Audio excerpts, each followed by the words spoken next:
Dear learners, আমরা বিভিন্ন চাকরি পরীক্ষায় বাংলা ব্যাকরণের বিভিন্ন অংশ থেকে আমরা প্রায় বিভিন্ন ধরনের প্রশ্ন পেয়ে থাকি, যেগুলো সমাধান করা আমাদের জন্য একটু কঠিন হয়ে পড়ে।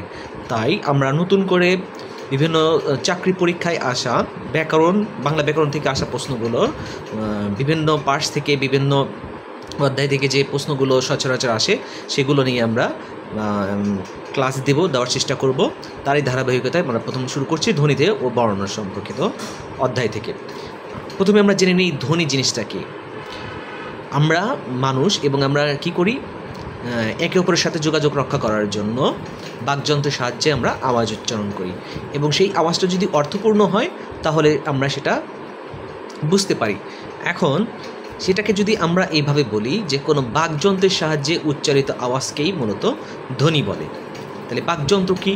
বাকযন্ত্র ফুসফুস থেকে শুরু করে আমাদের গলবিল, ঠোঁট, জিহ্বা, নাসারন্ধ্র সব কিছুই আমাদের কিন্তু হলো বাকযন্ত্রের অংশ। এবং বাকযন্ত্রের মধ্যে সবচেয়ে সচল যে অংশ যদি বলে সবচেয়ে সচল কোনটি, তাহলে আমরা বলবো জিহ্বা। জিহ্বার সাহায্যেই দেখা যায় যে আমরা বেশিরভাগ শব্দ উচ্চারণে জিহ্বাটা বেশি ব্যবহৃত হয়। এইবার আমাদের ডক্টর সুনীতি কুমার চট্টোপাধ্যায় একটা কথা বলেছিলেন, সেই ভাষা সংজ্ঞা, ধ্বনি সংজ্ঞা দিতে গিয়ে তিনি বলেছিলেন, কোনো ভাষার উচ্চারিত শব্দকে বিশ্লেষণ করলে তার যে পরমাণু বা অবিভাজ্য ক্ষুদ্রতম অংশ পাওয়া যায় তাকে ধ্বনি বলে। তাহলে আমরা যদি কি কোনো শব্দকে বিশ্লেষণ করি তাহলে তার যে অবিভাজ্য ক্ষুদ্রতম অংশ পাবো, অর্থাৎ তার চেয়ে আর কোনোভাবেই আর বিভাজ্য করা যাবে না, সেটাই হবে হলো আসলে ধ্বনি। এখন প্রশ্ন আসতে পারে এইভাবে যে মৌলিক ধ্বনি কয়টি? মৌলিক ধ্বনি 37টি। তাহলে আমরা বুঝলাম যে আসলে কোনো ভাষার সৃষ্ট আওয়াজটাই আসলে হলো ধ্বনি। সেই ধ্বনি দুই ধরনের হতে পারে, একটা মৌলিক ধ্বনি আর একটা যৌগিক ধ্বনি। আর মৌলিক ধ্বনি জিনিসগুলো কি? মৌলিক ধ্বনি হলো ওই ধ্বনি যে ধ্বনিটা স্বতন্ত্র, যে ধ্বনিটা শুধু অন্য ধ্বনির সাহায্য, দুটা ধ্বনি এক হয় নাই, সেটা মৌলিক ধ্বনি। যেমন আমি যদি বলি অ, আ, ই, উ, এ, এই যে ধ্বনিগুলো বলছি, এই ধ্বনিগুলোতে অন্য কোনো ধ্বনির সংস্পর্শে নাই, অর্থাৎ এর সাথে অন্য কোনো ধ্বনি জোড়া লাগে নাই। কিন্তু আমি যদি বলি আই, তার মানে আ আছে আর ই ধ্বনি, অর্থাৎ আ ধ্বনি আর ই ধ্বনি, এই দুইটা মিলে হয় আই ধ্বনি, তাহলে সেটা হয়ে যাবে হলো যৌগিক ধ্বনি। তাহলে আমরা প্রশ্নে আবার আসি, মৌলিক ধ্বনি 37টি, সেটাকে কীভাবে? স্বরধ্বনি 60টি আর ব্যঞ্জন ধ্বনি আছে 30টি। তাহলে মৌলিক স্বরধ্বনি কোনগুলো? স্বর, চরেয়া, রস্যই, রস্যৌ, এ। এখন কথা হলো, আমরা এখন বলতে পারি যে এইখানে মাঝখানে আমরা দেখছি যে ই নাই, দীর্ঘ ই নাই। কেন ই দিন থাকলো না? তার মানে দীর্ঘ ইটা অ্যাকচুয়ালি আর কিছুই না, দুইটা রস্যই যদি আমরা একসাথে করি, দুইটা রস্যই মিলে, অর্থাৎ ই ধ্বনির ডাবল করলে সেটা দীর্ঘই হয়ে যায়। অনুরূপভাবে রস্য দীর্ঘ করলে দুইটা উ মিলে দীর্ঘ উ হয়ে গেল। তার মানে উ ধ্বনিটাই যদি আমি বেশিক্ষণ টানি, তখন বেশি দুটা করি, তাহলে সেটা আমার হবে দীর্ঘ উ ধ্বনিটা। এভাবে ওইটার সাথে ও রস্যই, এটা দুইটা ধ্বনি আছে, যার কারণে সেটা হবে না। তাহলে মৌলিক স্বরধ্বনি 60টি এবং মৌলিক ব্যঞ্জন ধ্বনি 30টি এবং যৌগিক স্বরধ্বনি 25টি। এখন যৌগিক স্বরধ্বনি আসলে জিনিসটা কি? যৌগিক স্বরধ্বনি, তাহলে ধ্বনি যেগুলো আছে, অর্থাৎ স্বরবর্ণ ব্যতীত যে ধ্বনিগুলো আছে, সেই ধ্বনিগুলো যদি দুইটা ধ্বনি একসাথে হয়, যেমন আমরা যখন এইগুলো পড়তে চাই, অর্থাৎ হলো এইখানে স্বর সরিয়া আছে, যেমন এইখানে একটা উদাহরণ দিলাম, আ রস্যই আই মিলে আ আর ই মিলে আই হয়েছে। সেই রকম এইখানে যে স্বরবর্ণর যে ধ্বনিগুলো আছে, এই ধ্বনিগুলো একে অপরের সাথে মিলে এরকম 25টা ধ্বনি তৈরি করতে পারে, যেগুলোকে যৌগিক স্বরধ্বনি বলা হবে। তাহলে আমরা এইখানে যদি প্রশ্নর আকারে বলি, আবার আমরা রিপিটেশনে যাই, মৌলিক ধ্বনি 37টি, তার মধ্যে স্বরধ্বনি 60টি আর ব্যঞ্জন ধ্বনি 30টি এবং যৌগিক স্বরধ্বনি কয়টি? 25টি। এইবার স্বরধ্বনি ও স্বরবর্ণ, আমরা ধ্বনি এবং বর্ণের এবার তফাৎ করব। যে ধ্বনি অন্য ধ্বনির সাহায্য ব্যতীত উচ্চারিত হয়, যেমন অ, ই, এ, সেইগুলোকে বলা হয় স্বরধ্বনি। এখন ধ্বনি নির্দেশক সাংকেতিক চিহ্নকে বর্ণ বলে। এখন আমরা যে ধ্বনিগুলো বললাম, ধ্বনিটা বলছি, এখন এই ধ্বনিটাকে যদি আমরা লিখে প্রকাশ করি, তাহলে আমাদের লিখে আমরা এই স্বরে ও এই হিসেবে লিখছি, তাহলে এটা হবে বর্ণ। এইটা ই ধ্বনির সাংকেতিক চিহ্ন, এটা এ ধ্বনির সাংকেতিক চিহ্ন। এইবার আসা যাক, ধ্বনি নির্দেশক সাংকেতিক চিহ্নকে বর্ণ বলে। স্বরধ্বনি নির্দেশক সাংকেতিক চিহ্নকে স্বরবর্ণ বলে। আর স্বরবর্ণের সংক্ষিপ্ত রূপকে কার বলে, এবং অ বর্ণের কোনো সংক্ষিপ্ত রূপ নেই। আমরা যেরকম আকার বলি, শরিয়াতে আকার বলি, রস্বইতে ইকার বলি, তার মানে এগুলো সংক্ষিপ্ত রূপ, কিন্তু অ বর্ণের সংক্ষিপ্ত রূপ নেই, যার কারণে একে বলা হয় নীলিন বর্ণ। ডিয়ার লার্নার্স, এবার আসা যাক স্বরধ্বনির প্রকারভেদ সম্পর্কে। স্বরধ্বনি বেশ কয়েক ভেদে একে বিভক্ত করা যায়। তার মধ্যে আমরা উচ্চারণের স্বার্থে দেখা যাচ্ছে অনুনাসিক স্বরধ্বনি। অনুনাসিক স্বরধ্বনি কোনটা? যদি আমার স্বরবর্ণ যেগুলো আছে সেই স্বরবর্ণগুলোর উপরে যদি আমি চন্দ্রবিন্দু ইউজ করি, ই ধ্বনি ম ধ্বনি এর উপর যদি আমি চন্দ্রবিন্দু ইউজ করি, তাহলে যে ধ্বনিগুলো উচ্চারণ হবে, যে স্বরধ্বনিগুলো হবে, সেটাগুলোকে বলা হবে অনুনাসিক। অর্থাৎ চন্দ্রবিন্দু থাকলেই সেটা আমার উচ্চারণটা নাকের মধ্যে কিছুটা ঢুকে যায়, যার জন্য একে বলা হয় অনুনাসিক স্বরধ্বনি। এবার আসি অর্ধস্বরধ্বনি। অর্ধস্বরধ্বনি কোনগুলো? যেটাকে আমরা বলি সেমি ভাওয়েল। আমরা জানি ভাওয়েল কয়টা আছে ইংলিশে? এ, ই, আই, ও, ইউ। তাহলে এইটাকে যদি আমরা এ ধরি, এ, এইটাকে আমরা ই ধরলে এটাকেও ই ধরা যায়, তার মানে একটা অলরেডি হয়ে গেছে। এটা ও এবং এটা ইউ, তার মানে এটা রস্য, তার মানে এইভাবে আমরা মনে রাখবো। তাহলে এ, ই, ও, ইউ। আইটা আমরা লিখবো না, কারণ আই যদি আমরা লিখি এইখানে আমার দুইটা ধ্বনির যোগফল আকারে আসে, আ রস্যই আই, তাহলে এটা স্বরধ্বনি হবে না। এখন অর্ধ স্বরধ্বনি কেন বলা হইল? অর্ধস্বরধ্বনি এই কারণে বলা হয় যে এই ধ্বনিগুলোর অ্যাকচুয়ালি মানে ইচ্ছা মতো টানা যায় না। মানে আমি যে উচ্চারণ যখন করব খুব বেশি টানা যায় না। যেমন আমি যদি বলি ব রস্যই বই, আমি ইচ্ছা করলে কিন্তু বই এরকম টানতে পারতেছি না। তার মানে এই যে আমার স্বরধ্বনিটা আমার লাস্টে আসে, সেইটা যদি আমার না টানতে পারি, সেটা যদি সংক্ষিপ্ত স্বর হয়, তাহলে সেটাকে বলা হবে অর্ধ স্বরধ্বনি। যেমন আমি এটাকে বলতে পারি বউ, তাহলে এটা বই লিখছিলাম, এটাতে বউ লিখলাম, এখন এইটা বউ এরকম করে টানা যায় না। অর্থাৎ এইখানে যদি যে স্বরধ্বনিগুলো থাকবে, সেই স্বরধ্বনিটা যদি উচ্চারণটা আমরা খুব বেশি টানতে না পারি, তাহলে সেটাগুলোকে অর্ধস্বরধ্বনি বলবে। অর্থাৎ আমার এই চারটা যদি স্বরধ্বনি লাস্টে থাকে, কোনো শব্দের এইটা যদি লাস্টে থাকে, তাহলে আমরা নিশ্চিতভাবে ধরে নিতে পারি সেটা অর্ধ স্বরধ্বনি।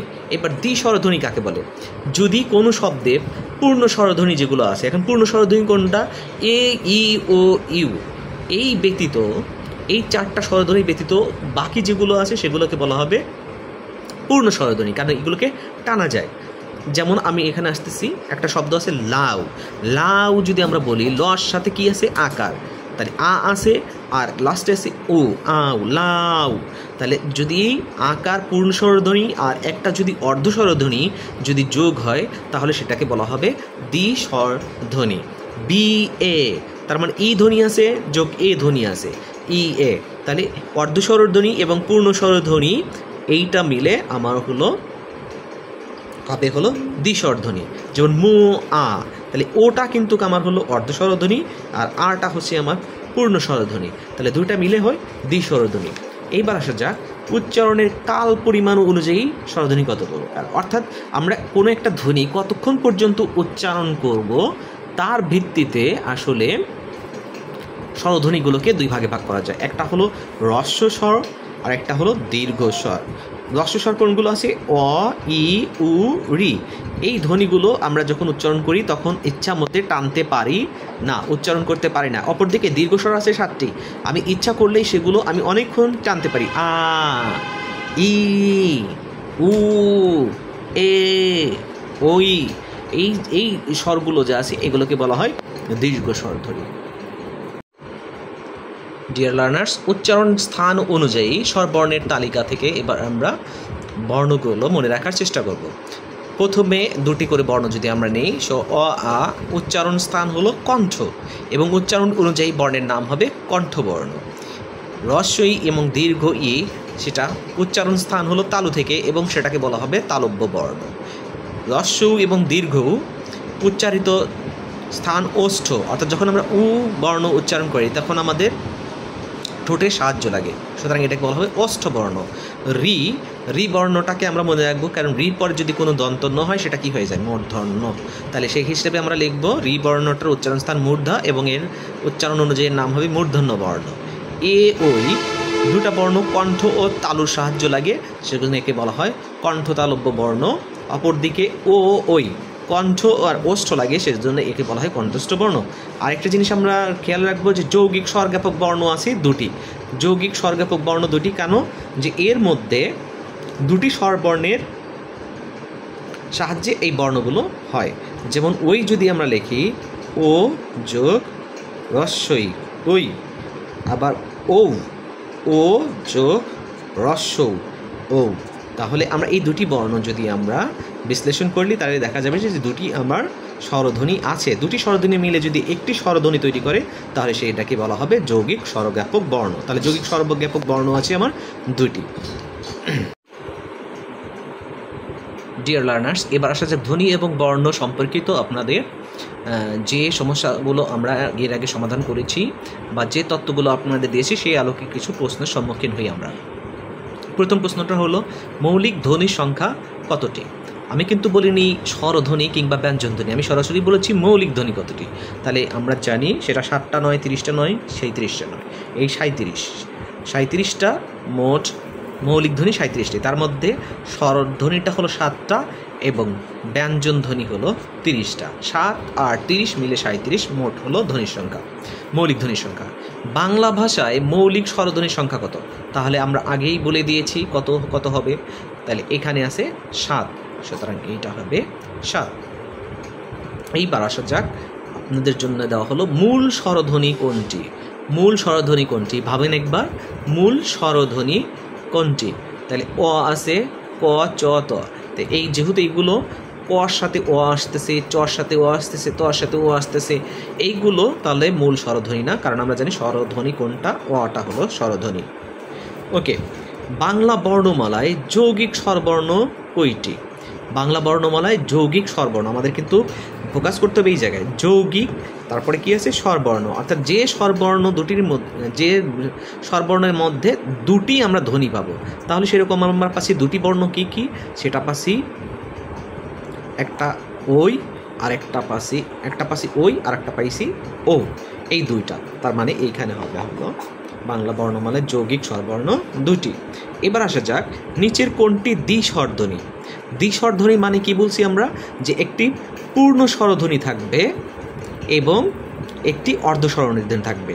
তার মানে এখানে যদি আমি আসি দেখি বি বি, তার মানে দুইটার ক্ষেত্রেই আমার ই ধ্বনি আছে।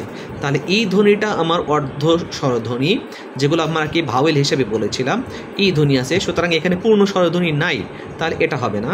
বি রি, এখানেও ই ধ্বনি আছে, আবার পরেও আমার ই ধ্বনি আছে, সুতরাং কারণ বি ই আসতেছে, রি ই আসতেছে, তার মানে দুইটাতেই ই আসতেছে, সুতরাং এটাও আমার দ্বিস্বরধ্বনি না। রদ, তাহলে অ আসতেছে, তাহলে এটা আমার দ্বিস্বরধ্বনি না। ই এ, তার মানে এইটাতে একটা আসতেছে ই আর একটাতে আসতেছে এ, অর্থাৎ আমার দুইটা ধ্বনির সমন্বয়ে আমার চলে আসতেছে দ্বিস্বরধ্বনি। তাহলে ই আর এ মিলে আমার দ্বিস্বরধ্বনি। এইবার আসি মই কথাটির ই কে কি বলে? মই কথাটির ই কে বলা হয় অর্ধস্বর। কি বলা হয়? অর্ধস্বর। কারণ মইকে আমরা কখনোই মই অর্থাৎ লাস্টের এই ধ্বনিকে আমরা টেনে পড়তে পারবো না, আর যখনই টেনে যখন আমরা না পড়তে পারবো তখনই সেটাকে বলা হবে অর্ধস্বর। এবার নীলিন বর্ণ কোনটি? অর্থাৎ যে বর্ণের সংক্ষিপ্ত রূপ নাই। তাহলে আর আতে আকার আছে, সুতরাং এটা হবে না। অতে অর কোনো কার চিহ্ন নাই, সুতরাং অটা হবে আমার নীলিন বর্ণ। ইতে রস্যিকার আছে এবং ঔতে ঔকার আছে, কিন্তু অর ক্ষেত্রে কোনো এরকম সংক্ষিপ্ত রূপ নাই।